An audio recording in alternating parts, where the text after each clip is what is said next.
السلام علیکم، میں ہوں آپ کا ہوسٹ میاں محمد فیضان مقصود ایڈوکیٹ، اور آج ایک نئے ٹاپک کے ساتھ آپ کی پیش خدمت ہیں۔ اور آج کے اس ویڈیو میں ہم جانیں گے ایک بہت ہی مشہور کیس، توشہ خانہ ریفرنس کیس، اور اس کیس کے بارے میں کہ اس کا کیا مقصد ہے اور اس میں ریسنٹلی کیا ورڈکٹ آیا ہے۔ اس سے پہلے کہ ہم مزید ویڈیو میں آگے بڑھیں، آپ سے ریکویسٹ ہے کہ اگر آپ نے ہمارے اس چینل کو سبسکرائب نہیں کیا تو سبسکرائب کر دیں، اور لائک کے بٹن کو دبا دیں اور گھنٹی کے بٹن کو دبا دیں تاکہ آنے والی ہر ویڈیو آپ کے نالج میں اضافہ کر سکے۔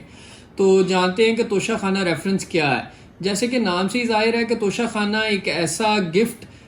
رکھنے کی جگہ یا سامان رکھنے کی جگہ ہے، اور جب بھی کوئی صدر، وزراء یا امبیسیڈر جو ہیں یا ڈیلیگیشن جو ہے کسی دوسرے ملک میں ٹریول کرتا ہے تو وہاں پہ ان کو جو تحفے تحائف دیے جاتے ہیں، آپس میں ایکسچینج کیے جاتے ہیں یا تحفے ملتے ہیں ان کو، تو وہ واپس آ کر یہ اسٹیٹ بینک میں یا توشہ خانہ میں جمع کرا دیتے ہیں، اور پھر گورنمنٹ کی پالیسی کے تحت جو ہے وہ ان کو جو گفٹس ہیں وہ کچھ مل جاتے ہیں۔ تو اس میں جو تھا کہ سب سے پہلے پاکستان کی جو پالیسی تھی توشہ خانہ کے لیے وہ یہ تھی کہ اگر کوئی گفٹ 10,000 سے کم ہے تو وہ آپ اس کو لا کے وہ جمع کرائیں گے، اور اسٹیٹ بینک کو انفارم کرنے کے بعد آپ اس کو اپنے ذاتی استعمال میں رکھ سکتے ہیں، اور اگر کوئی 10,000 سے زیادہ ہے تو پھر آپ اسی طرح لا کے توشہ خانہ میں جمع کرائیں گے، اور 15% پیمنٹ کے بعد جو ہے وہ گفٹ آپ اپنے ذاتی استعمال میں رکھ سکتے ہیں۔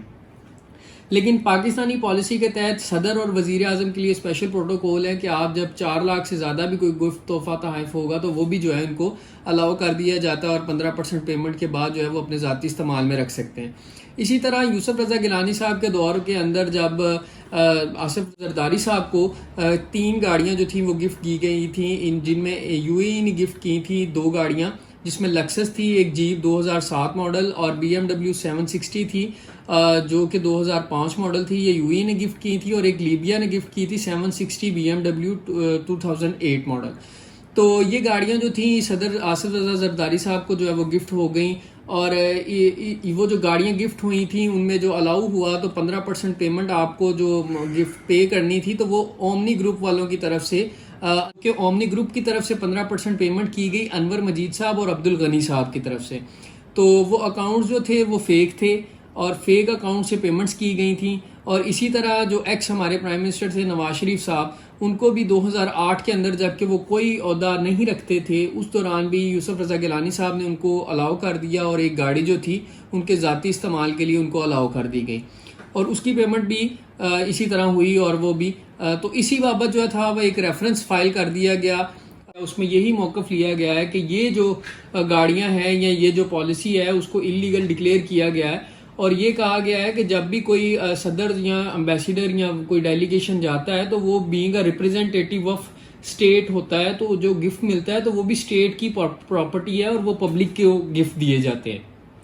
تو لاہور ہائی کورٹ کے چیف صاحب نے بڑا خوبصورت جو ہے ریسنٹ ورڈکٹ دیا ہے، اس میں انہوں نے کہا ہے کہ یہ جو اس طرح آپ ڈائریکٹ جو ہے وہ الاٹمنٹ کرا لیتے ہیں وہ انلیگل ہے، اور حکومت کو بڑی سخت تنقید کی گئی ہے کہ آپ اس کے بابت پورا جو ہے وہ لیجسلیشن کریں اور آکشن کا طریقہ بنائیں تاکہ اسٹیٹ جو ہے اس پراپرٹی کی یا اس گفٹ کی آکشن کرائے گی، اور آکشن کے بعد جو بندہ اس میں سکسیسفل بڈر ہوگا وہ اس کو انجوائے کرنے کا حق رکھتا ہے۔ تو اسی طرح کے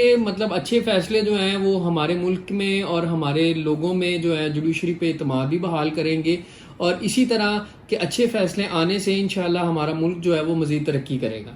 اگر آپ کا اس بارے میں کوئی کوسچن ہو یا آپ کا کوئی بھی کوسچن جس کے بارے میں آپ جاننا چاہتے ہو تو کمنٹ باکس میں اسے ضرور مینشن کیجیے گا تاکہ اس کے بابت بھی بتایا جا سکے۔ شکریہ۔